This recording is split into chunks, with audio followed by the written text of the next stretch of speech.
Hi, guys. We are live with Kristen Corral. Thank you for coming in. Yeah. You are kind of legendary in Las Vegas business scene. Oh, okay. And I'm going to give you a really weird introduction. Great. So like when I was a kid, I played these little books that were like connect the dots books. Yes. And so they'd have like a dot and one and so forth, and you'd connect the dots to create a shape, and it would tell you what it was, right? And so I've been looking at your history. And you start on stage, and then currently you end on stage right now with this TED Talk, and it looks like this beautiful arc where it starts as a showgirl and it ends as a business mogul, and that's just where we're at right now. The picture's not fully drawn. Yeah, but that's like wild. I never thought of it like that. It's interesting, right? It's like a full circle thing. So coming from the showgirl thing, going to the I'm now on stage, how has being a performer turned into being a business person like worked? Yeah. I get asked this question a lot, and people don't realize what actually being a performer entails. I think a lot of people think it's like, oh, you just go up on stage and do something. You know, you don't understand how much discipline goes into it. So in order to be a dancer, I trained my entire life from the time I was 5 years old, ballet, jazz, tap. So that discipline really shaped who I am as a business owner and as a person, because I hate being late. Like, I hate when people are not doing a high level of work, I feel, so those kinds of things push me along. I'm extremely competitive, like disgustingly competitive. So all of those things come from my background as a performer. So I've seen it with business owners. I've also seen it with athletes where they're humble because they get their ass kicked all the time. And so it's like, they're like, okay, brought back to real life. And I would say I see that less as a dancer, but I have a dance background. We used to own a dance studio. Really? What kind? Like competition dance? Yeah. Nice. Yeah, not ballroom. Like, I wish I... No, I know, me neither. I wish. I know. It looks fun. It does. So what show did you do here? I did a bunch. So I did a ton of magic shows. I worked for Dirk Arthur for a very long time. I know Dirk. R.I.P. I did a bunch of different magic shows. I worked in Bite for a while, and then I ended in Peep Show. I was in Peep Show for 4 years. Yeah. Wow. Okay. I know a lot of these people. We have common friends. Great. Very cool. Very, very cool. I loved Bite. I know, right? It was wonderful. I just produced a show at the Strat. And, what is it? It's called Banachek's Mind Games. It was a magic show. Oh, nice. But obviously the Strat's been changed over in big ways. Mm-hmm. So was the showgirl thing before the dog walking thing? Yeah. So I moved to Vegas. So when I graduated high school, I went and worked on cruise ships for a while, as most dancers and singers do. Then I was like, I'm going to go to LA, and you know how that goes. There's millions of people with the same dream, and you show up and it's chaos, and it's very expensive to live there. And so I had a friend that I'd worked on cruise ships who was living here. She was doing Siegfried and Roy. She was like, you should just come out here. There's so much work out here. So I came out, stayed with her. I auditioned for Siegfried and Roy. It was like in the heyday. So 350 people showed up to this audition. I did not book it that day, but I was in the top 3, I think, for that day, I was like, this is great. I'm moving here. So I moved here. I got a job at Mon Ami Gabi because I knew the chef, and that's where I met my husband. He was a bar back at the time. So he stayed and worked his way up through the restaurant industry. I went on to perform all over, Las Vegas. And then when I was ready to retire, I was like, what the hell am I going to do? Like, I have no college degree. I have no real hireable skills. So I started this pet care company. I got certified in animal massage. I started just like walking all of my friends' dogs when they were on vacation, taking care of their cats. And I just kept scaling it and hiring employees and learning how to be a business operator. And then I eventually sold it. It still operates today. So it still operates today. That's great. Desiree, Little White Dog Company. She's a rock star. Huh. So were you working with big cats with Dirk? I did. I know. I regret it now, knowing what I know and in the space that I'm in. But you only know what you know at the time. And so when I got hired, I was like, this is the greatest thing ever. I love animals. I'm going to get to work with these tigers. And then you quickly learn how sad it really is behind the scenes. Not that he was mistreating the tigers deliberately, but by nature, they sit on the side of the stage all day long. That's their entire life. They just go from prop to prop and then back to a cage on his property. I've seen his old house. It was off Blue Diamond Road, so it wasn't anything to write home about. And so it's just a sad life. And I could tell like they wanted like they were very kind. You would sit next to their cage and they would kind of do this thing called a chuff. And I just felt so bad for them. And now knowing what I know about, animals and performing and stuff, it's just, I feel terrible about it, but I didn't know at the time. Sure. Now, when you stopped being a dancer, like there's often this ego death, right? Like, this is my identity. I've been this since I was a child. And then what am I now that I am not that anymore? How did you move past that? I see that with a lot of people that come through this studio that, they're branded as an author. And now when they're not, like, what is my identity anymore? Yeah, I don't know. I've never really been hung up on identity, like being tied to one thing. And I think because I've just gone from so many different, this is on like my fourth career at this point. So I'm not wrapped up into being like a dancer is my only identity. That's all I know. It was great. I loved it. It taught me a lot. But at the end of the day, I was ready to go. It's a tough business. I got weighed in every week. Really? Yes, I got weighed in at Peep Show every week. Oh, Peep Show. Okay.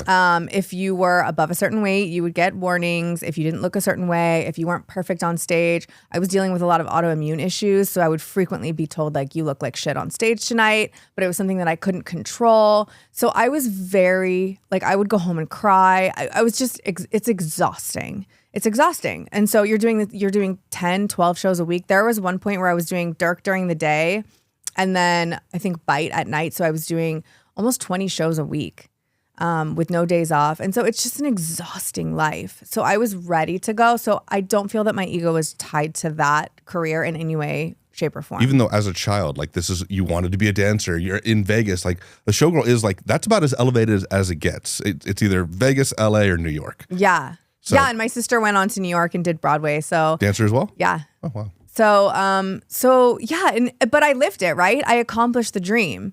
So I feel proud to say that I was able to live out exactly what I wanted to do. And then when that no longer suited me, I found something else, bigger and better to move on to. And I think business ownership and entrepreneurship, because in its nature, you're not doing the same thing every day, is much more exciting and fulfilling to me, because while it seems like standing on a stage in front of 1,300 people every night would be very exciting, you don't realize that you do the exact same show every single night, no matter who's in the audience. And so that gets repetitive. It gets boring. It gets tiring. So you don't find that happens within your business? No. Tell me what you do. There's four of us, right? So we have four very different roles. So for me, it started off doing what I'm really good at, which is marketing, PR, those kinds of things, building our community within our restaurants. Now my role has grown. I do that. I do a lot of the digital. I handle our loyal. I handle our CX. I do a lot of the web stuff. What's CX? Like customer experience. So loyalty. I do the web stuff. I handle a lot of the franchise. I deal with the franchise sales. I work with my husband. He does all the front of the house training and all the front of the house management stuff and the liquor programs. So sometimes I'll help him with a little bit of the training and stuff like that. And then I run our whole e-com business. So we do an e-commerce line of shelf-stable taco fillings, our proteins. So I handle making sure those are getting sold, dealing with the 3PL companies, the logistics on the back end, scaling that company as well. That does sound like a lot. Yeah. So what it sounds like makes it dynamic is the fact that you're dealing with other people, whether that's sales or customers or media all the time. And you're always putting out fires, right? There's always something going on within the businesses that has to be addressed. So it's like, I got to do this today, or I got to do this. So it's just always different. So it sounds like one of the through lines within this little narrative that we're painting is that you've kind of, whether we want to call it an activist or a mission or a driving, underarching thing. A lot of people will go into business because they want to make a bunch of money or they want freedom. Mm-hmm. People will go into... Don't do that, because you don't get either. Cautionary tale, done. Or they'll go into they'll want to be famous, so they'll go, I want to be a performer on stage, right? Or a TikTok star now. Sure, yeah. How many likes can I get? Yeah. But I feel like your narrative has this underlying arch of animals and community. It seems to be kind of the foundational piece of that. Where did it come from? What spurred that, and what's kept that being what it seems like is the underlying mission? Yeah, it really has been. We really have a love of animals. My husband Carlos and I, we've started, adopting and fostering animals very early on in our marriage, and we've been married almost 20 years now. So that kind of became a passion of ours, just taking care of, dogs and cats. But then when I got into the animal massage program, we had to start learning how to massage like horses and pigs and farm animals. So we were volunteering and doing all of this massage work. And I was like staring at this pig being like, I can't eat pork. This is crazy. I can't give a pig a massage and then go home and eat pork. And so So at that time, you were not a vegetarian? No, I went vegetarian this was like around 2011. So I started slowly. I didn't cut everything overnight, which I believe is the way to do it, is to start cutting things out one at a time. I think it's less of a shock. But so I cut out pork, I cut out red meat, and then I eventually cut out chicken and then fish and then dairy. And so we had been living this lifestyle. I was very involved in animal welfare, animal activism for the state of Nevada. I was on a PAC, which is, what a PAC is, like a political action committee. So I was working on legislative things in the Nevada to help animals. So ordinances, laws, different things like that. So that's kind of how I got into that space. And then that just goes through when you're talking about opening a restaurant. Well, what kind of restaurant are we going to open? Well, we should do a vegan restaurant because number one, there's not a lot of really great ones that are mainstream. So that's the way we should go. I'm definitely coming back to the restaurant, but I've watched somebody try and catch a pig before, and the idea of trying to give a pig a back rub seems insane to me. Okay, well, these are pot-belly pigs. So technically not the kind of pig that you eat. They're very slow, and they lay around a lot. So you just kind of sneak up on them while they're napping and give them a back rub? You don't really have to sneak up. It's kind of like they enjoy it. Okay. All right.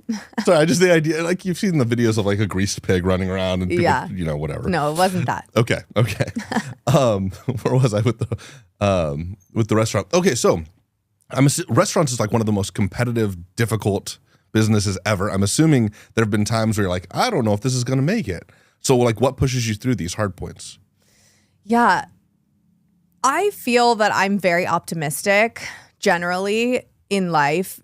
And more towards, I can't get hung up in what's going to happen in 5 years. And I think that's where I'm very different from most people. I'm not thinking 5-10 years in the future. I'm thinking tomorrow. What are we doing tomorrow to make this successful? What are we doing today? What are we doing this week? So when other people start to spiral thinking like, oh my gosh, it's like I'm very much focused on like, what can we do right this second to make this better? So that contributes a lot to my success because I'm not hung up on worrying about what's going to happen so far down the line that I can't control. So the biggest challenge that we've had obviously is the pandemic, right? Oh, I didn't even think about that. Should have put that on the question list.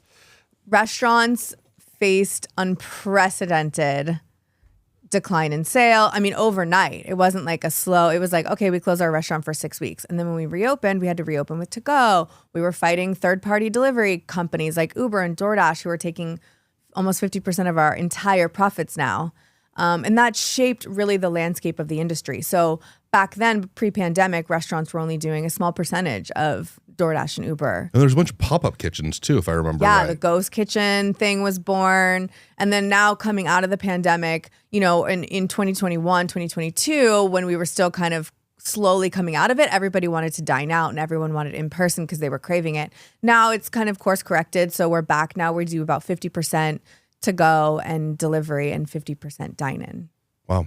Yeah, I could see that being a hard time. So like, what did you do to like weather the storm?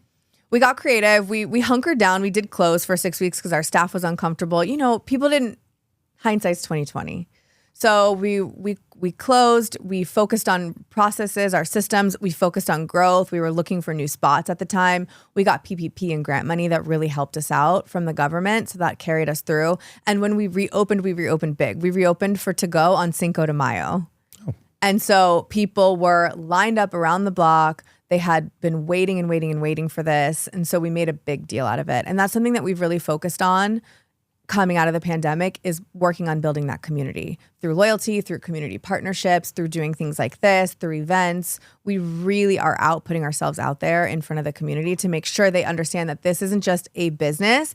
This is our business that we rely on, and we need you as our customers to really support us to continue this. So I really want to get into the community outreach and just the whole community elements of it. When you decided to be a vegetarian restaurant, that's wonderful in that it niches you down. But in another sense, it also limits that reach. And there seems to be like a really difficult balance with that. Was there ever a regret around that? Or was that something that was like, let's always go forward with this? Like what went into that decision? Yeah, I think my partners were hesitant. I think everybody was a little hesitant. I felt strongly that if you do it correctly, and you market it correctly, that it will be successful. So think about a lot of vegan restaurants, right? A lot of them have gone out of business. Well, why? For a variety of reasons. Maybe somebody was a really good cook, but they didn't have a lot of business skills. That's often what happens, not just in vegan restaurants, but in restaurants in general. Just because you're a good cook and your mom tells you you should open a restaurant, that does not mean that you should. But a lot of vegan restaurants rely heavily on marketing to the vegan community. The vegans will find you no matter what. The vegetarians will find you no matter what. They will seek you out when they are traveling, when they are in your city, when they live in your city. They will find you. What you have to do is make something mainstream enough to feel like it can be good for everybody. And that's where we've really focused our attention on our marketing. We don't use the word vegan. It's not plastered everywhere in our restaurants. We do not have flying pigs on the walls in our restaurants. Is that a vegan thing? Yes. We do not have like big signs with rainbows and like happy cow. It's just really good food that happens to be made from plants. That's it. So that's where, and we serve soda, real Coca-Cola, because no Pepsi. I only do Coke. And we so, drawing the lines of war. Yes. In case maybe you need another sponsor, Coke. And then we have alcohol, which a lot of vegan restaurants, because they're going for that health aspect.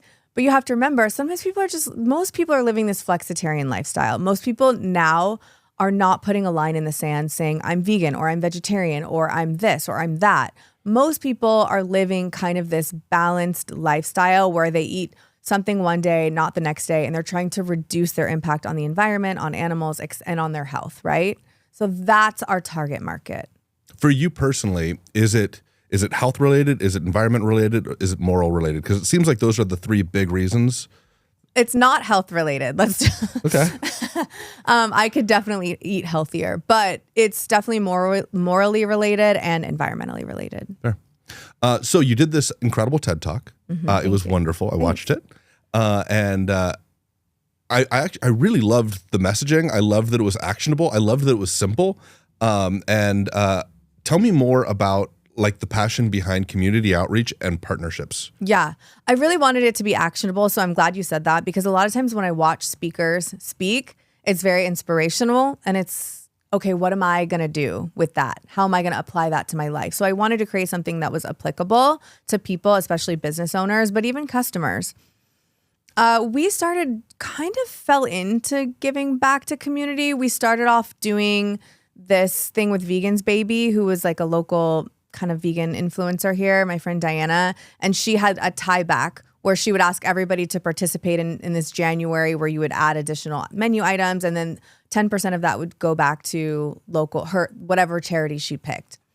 So when we did that, we were like, oh, this kind of works. People were really excited. They liked the give back. So we added that in. But what we realized is, okay, we're giving back, but nobody really cares. How do we make people get more involved? So then we added these list of deliverables that the charities had to participate in order to receive the donation. And they sign off on this prior to becoming a charity partner. So they have to send a certain amount of emails. They have to post a certain amount of times on their social media.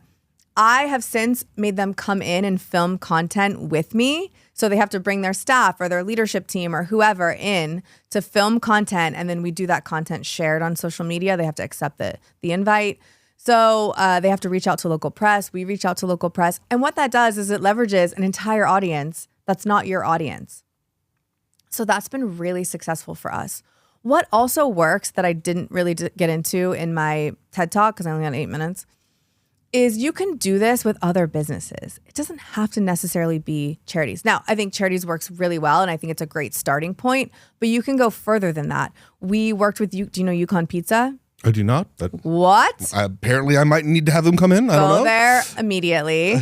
They have a 120-year-old sourdough recipe. That's like a family recipe so they have this sourdough starter. If they come in, I want some of the starter. It is incredible pizza. And everything they make, they have a vegan version, which I love. So what was the point? Oh, yeah. So we partnered with them to do this. We were like, hey, let's do a birria pizza. We'll give you the birria. You sell the pizza. We both promote it. It was a 1-day special. And then we're like leveraging both audiences to get new customers for both businesses. We had customers that were aligned because they sell a lot of vegan options, and our people love pizza. Who doesn't? So it was a great promotion. They only did it for 1 day. There was a line around the building, and we sold out before the event was even over. They ran out of pizzas. And then we split the profits. Yeah. What I love about that is that it's counterintuitive, I think, is that you'd think that, well, they're a restaurant, we're a restaurant. Exactly. We're competitive. And you're like, no. All ships rise together. Let's go at it together. Like, I really love the idea of we're in the same market. Can we grow together within that same market? Can we grow the whole market? Yeah. Like, that's wonderful. Exactly. And we did the exact same thing in San Diego with a place called TNT Pizza. Also great. They had a ton of vegan options. It worked exactly the same. They did it for 3 days, which was even better because it gave people more time to come in. And yeah, so if you just got to think outside the box, because we're living in a time where there's a lot of competition. So how can you get people to first of all, see you, but also care that you exist? And by collaborating and doing things within the community, people will start to care. No, I absolutely. The attention economy is what we're in. Yes. Like, the reason this place was built was because the attention economy is a thing. Exactly. Speaking of the attention economy, what other things have you done that you've seen success with when it comes to outreach and getting eyes on your brand? Yeah, we do a lot of events. I think events work really well. You'll see us at huge events, like Life is Beautiful when it was here, EDC when we were young. But there's also smaller events. Think farmers market, think just little community events where maybe you're not getting paid to be there. Maybe you're giving away free samples, but you're still exposing people to your brand that may have never seen you before. So I really encourage, especially like emerging brands, to get out. If you might have a product, go stand and show people your product, or sell your product, or tell people about your product. Just getting eyeballs on your business is where it's at right now. For those emerging brands, a lot of people want to start a business. They've got an idea, but they might not have the bankroll. They might not have the experience. Where would you recommend somebody start? Oh, it's so tough right now because getting access to capital right now is so difficult. Even SBA is becoming increasingly more difficult. So I would say really make sure that you have a product or service that somebody needs. I can't stress that enough. Test it with your friends, test it with your family. Test it with people that maybe are going to be a little critical of you to give you feedback. Don't just assume that because you had an idea one morning that it's going to be successful, because owning a business is extremely difficult and it's increasingly becoming more and more expensive. So, but if you find that and you go that route and you find that, okay, I have something good here, I really want to do this, then I would say start with the SBA. I think the barrier to entry is going to be the lowest because finding capital outside of the SBA is really difficult unless you have friends or family. If you have friends or family and, hey, I can put in $2,000, I can put in $3,000, I can put in $5,000. If you don't need a huge amount of capital, that's the way to do it. That's the way we started, was friends and family and our own money, of course. So that's the way we did our first 5 locations. Only the 6th location, our Planet Hollywood location, have we leveraged debt, which was an SBA loan. You bootstrapped 5 restaurants. Mm-hmm. That's amazing. Yeah. Wow. Yeah. I mean, every business I've ever started has been kind of a bootstrap thing, but it's also been partnerships. Yeah. I think a lot of times if you have a good idea and you're like, this will make more money. There's a lot of rich people out there that have no idea what to do with their money. They're just looking for send those people my way. Okay. So you mentioned that how difficult it is. What are the things happening within like Las Vegas local government that is making things difficult? Oh. What can we do to move I've seen you behind a podium. We're going to go there. Sure, okay. Why not? Yeah, I love it. Local government. Yes, I'm very actively outspoken against and for sometimes our local government. I think the county does a better job than the city. I think the county is more accessible to business owners in a way. I think they put a little bit more effort into cultivating their relationships with small business. I know the city, I have had a meeting with Mayor Shelley Berkeley. She was very accommodating. However, the city is really fighting us on this parking issue downtown. They've increased parking fees significantly. It's $4 an hour. $4 an hour to park in the Arts District. It's not even that. We own a business in San Diego. It's not that much in San Diego. Why do you think they're doing that? Do you think that's legit fundraising, or do you think that they're trying to drive people away? Well, I mean, I hope if they're you create a not tax, like sometimes you create a tax to stop people from doing something. According to them, they have. Now, let me just preface this by saying I did do a records request I did a FOIA request for thousands of documents. They gave me some documents. A lot of them they sent me a bill for and said that I needed to pay like $13,000 because we did pass a law a few years ago that if you go over a certain amount of time. Now, with AI, do I really think it's going to take that much time to pull all those records with our computer systems? I don't know, but it is what it is. I couldn't get all the records I wanted. They are building a garage down there, but in my opinion, the garage will be self-sustaining because you will also have to pay for the garage. And so when they put in the meters initially, post-pandemic, they said the meters were to cover the cost of the garage. But then they took out a bond for the garage. And so then once that's paid for from the meters, then why are we still going to have the meters? Well, they don't really have a good answer for that. We do have another meeting with Councilwoman Diaz, who's our councilwoman for the Arts District. May 28th, I believe, is on the calendar, or maybe it's early June. But in my previous experience with her, she hasn't been really, really helpful in standing up for us when we really needed to be stood up for. Tourism is down 10% last year, roughly 8 to 10%. We haven't really seen those numbers bounce back. I know convention tourism is coming back a little bit, but as far as tourism, general tourism of middle-class people, and that's where this gets missed a lot, the Strip is now catering to upper-class people because for them, it's actually better. Because if they cater to people who make more money, it's actually less people, and so they have less overhead, right? Less staff they have to staff, less bartenders they have. There's a lot of costs that they cut, but their profit stays the same and their revenue stays the same. But what we forget is that most of the businesses off the Strip, we're not catering to the upper class or the 1%. We're catering to middle class, and those are the people that are getting squeezed the most. So that's why we're not seeing the turnaround that some of the other businesses on the Strip are seeing. Yeah, I mean, it makes sense that they're doing Formula One and things like that. They are trying to bring in whales. They want these people flying their private jets in. I totally understand the reason. There is obviously a balancing act between that because if you have these whales flying in, you can't keep a restaurant open if you have 2 people eating there a night. You know, like you have to still have a balance. Unless they spend a whole lot of money. Crazy amount of money. Yeah. But also, if you are increasing pricing for parking in places around town where the big companies don't necessarily want people hanging out, that is a way to drive people to those big places that are offering parking for locals with validated if they gamble so much. Yeah, I mean, that's a good point. I hadn't really thought of that. According to them, it's a revenue stream that can only be spent on parking. So, because I asked this, as everybody does, like, are you guys just trying to generate revenue to cover the Badlands lawsuit, right? That's everybody's first thing. I was told by non-elected officials that are high up in government that is not the case, that any revenue that comes in for parking can only be used for parking. But now that's not to say that revenue for parking in the Arts District can't benefit something that's not in the Arts District. It's a city fund. So there is that going on as well. And I can't see all of how the funds are being spent, again, because I couldn't get all the records and I don't have all day to deal with this. Sure.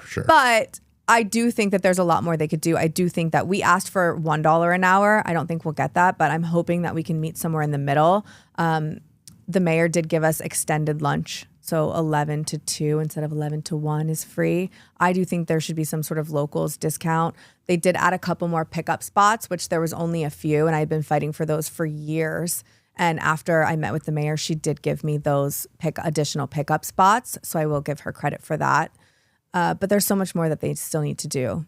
I do think there might be a level of cronyism that's coming into Vegas where the shows used to be free, right? As a way of incentivizing people into Vegas. Now we're pinching down on like Airbnbs or ride sharing because. But why do you think that is? My guess is that there's some large companies that we are serving that have strong incentives to have people stay at their hotels rather than stay at their friend's house. I'll give you another example. We passed this last session, the alcohol bill, alcohol delivery. We are one of, I don't know how much you travel, but anywhere I travel in the US, even in Nebraska, I can get alcohol delivered via DoorDash. We cannot here. That is because of the casinos. They did manage to pass a bill on a state level, but in order to get that bill passed, they gave the other jurisdictions, so North Las Vegas, Henderson City, and County the option to adopt the ordinance or not. So even though we have this bill that in the state it's legally allowed to deliver, and so we could deliver cocktails, like sealed cocktails, we can't because the casinos are pushing back so hard that they will not allow the city and the county to adopt this ordinance. And that is what we are dealing with in Las Vegas. That is not something that happens in most cities where a few govern the rest of the city. And that is disheartening as a small business owner in this city. How do we fix it? We find different elected officials that are willing to do their job instead of serving the casinos, but easier said than done. Yeah. I think having open conversations, talking about it, pointing out like, hey, this is probably a bad idea is a good move. Yeah. And I will say I'm told the city's close to passing that bill, but the thought that the casinos are really worried about Tacotarian delivering a margarita to the casino, when you really think that through, like if somebody orders a margarita from Tacotarian, they're gonna have to pay the delivery fee, they're gonna have to pay the DoorDash markup, they're gonna have to pay. It would be cheaper for them to go to the bar in their hotel and buy a margarita. The logic doesn't make sense. So I don't know why they have that scarcity mindset. You know, I don't know a whole lot. You've mentioned a bit about these DoorDash and these delivery fees and all this stuff. I don't know a whole lot about that industry. What does that look like from a business owner that owns the restaurant? And like, how did that change the model? So I'll give you an example. We paid more than $250,000 in third-party delivery fees in the last 12 months. You're paying for the delivery fee? The customer isn't? We both do. So we pay a commission. So while the customer pays exorbitant fees because they pay a markup on food and alcohol or food and beverage because we have to try to cover our costs, and every restaurant does that. So they pay a markup on what they're ordering. Then they pay service fees. Don't know what those are because we have yet to pass legislation that makes that transparent. They pay delivery fees and then they pay taxes. And in some cases, like so during the pandemic, I worked with Tick Sager-Bloom and a couple other commissioners to pass a cap so that they could only be capped at charging us commission of 15%. And then there's another bill that we worked on a state level to try to make them more transparent about what's included in those fees. You're so political. Very. Wow. Okay. Policy matters. Doesn't matter which side you're on. Well, I mean, depending on who you are. But in any case, if you're a business owner, you don't have to pick a side, but you do have to pick a side when it comes to policy. And so you can work across the aisle to get policy done, even if you don't want to be political as far as like an affiliate with a party. Wow. So has this move to people ordering food on their phone been a good thing or a bad thing? Listen, we're living in a society where people want things very quickly. And there's no way that a small business, a small restaurant can feasibly have their own drivers. The overhead is so high. The cost of insurance is so high. It doesn't work. Trust me, we looked. We also tried to do a co-op delivery system during the pandemic because we were so fed up. Smart. And well, you say that now. Sounds smart. But it wasn't smart because we lost a ton of money. It didn't work out. It was very difficult. You're competing with tech that these people have built. I mean, Uber and DoorDash are not they're tech platforms. So they're not profitable. They don't make money. They're just trying to get market share. So in the hopes that one day they'll be profitable. So it didn't work. It failed. So that went horribly wrong. But we tried. I don't think we're going to change people's minds. They're going to want food on demand, but we have to figure out a way that it doesn't put small businesses out of business. Now we have our own first party delivery now. So our loyalty system connects with Uber in a way that the customer just pays a flat fee and we don't have to mark up our food. And DoorDash, Uber still likes it because they still get the drivers working and they still get a percentage of that fee, but it costs the customer less and it costs us less. So that's what we're trying to leverage now. We put little flyers on all of our bags that go out saying like, hey, use our app instead. And it's going to save you money and it's going to save us money. Gotcha. We're in an incredible time to be alive where we're dealing with tech platforms everywhere. Mm-hmm. Have you utilized AI and that technology to impact your business, your marketing, any of that stuff? How does it integrate into your world? Yeah, we use technology a lot, but it's more for back-end experience, not for front-end experience. When AI kind of started coming out and started rapidly growing, I think a lot of restaurant owners were like, oh, great, we're going to have robots and we won't have to pay for staff. And what we quickly realized is that customers don't want that. as AI becomes more ingrained in our society, customers, from my perspective, are becoming more attracted to restaurants and places where they can still meet and have human analog interactions. I do my keynote talk that I go around and talk is specifically about this, building community through human interaction. Now, don't get it twisted. We use a lot of technology on the back end, but most of that is like feeding, like integrating systems, creating automation so that there's less human work on the back end to make it streamlined and accessible for us. Maybe there's, a system called ClearCogs where you can track inventory and ask it, hey, how much, soy riso am I going to have to order next week based on my sales last week? Things like that can make restaurant life much easier. Systems like your music, that can all be AI driven now and licensed through AI. So that's streamlined. I use Claude every single day, but more to kind of review data or create systems and processes that make my life easier, not necessarily to like help me with my marketing. Because when it kind of fails is when it comes to creative aspects. Gotcha. So when it comes to the human side, you want to keep it human. When it comes to the data and the tech side, 100%. Gotcha. I had to look down again. Sorry about that.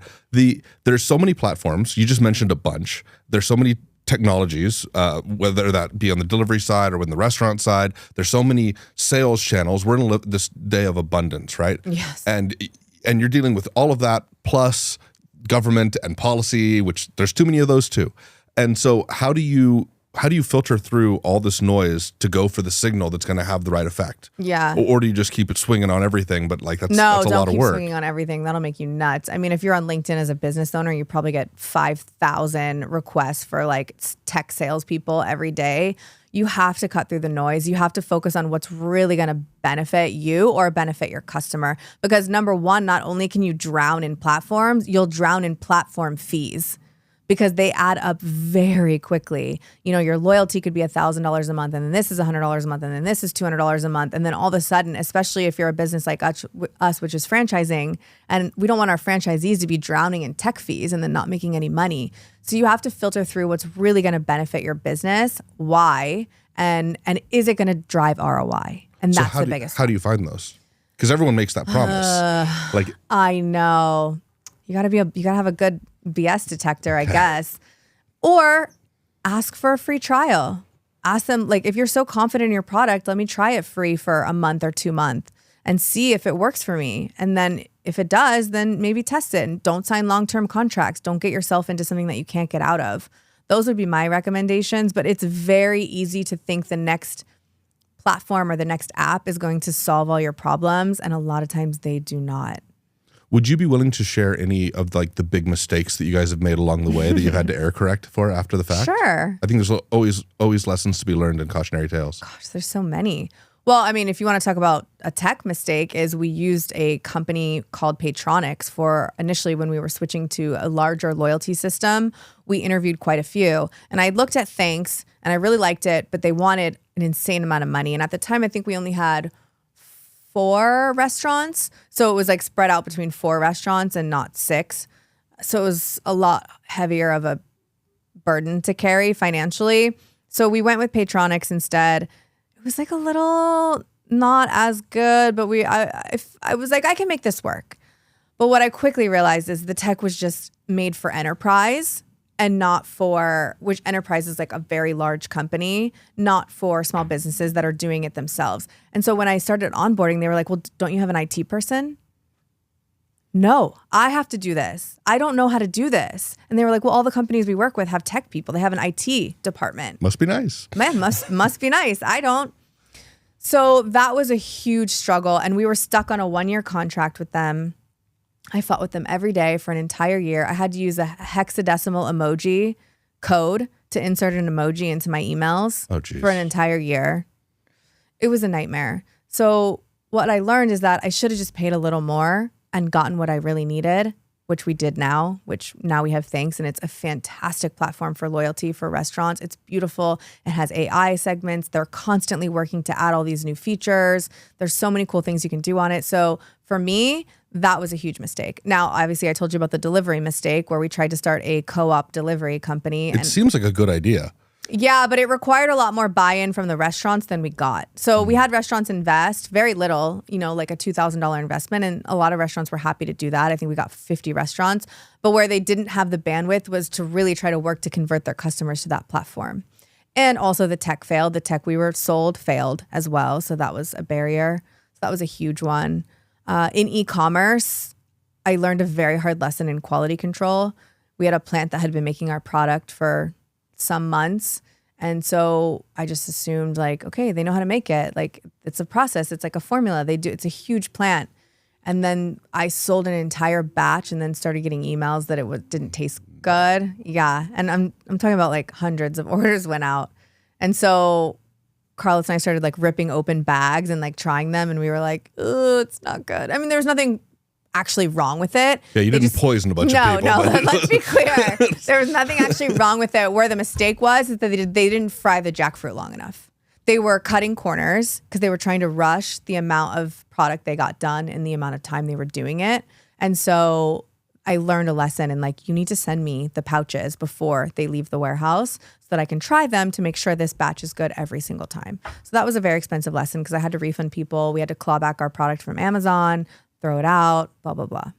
Is there a correct balance between innovating or maintaining what has been working?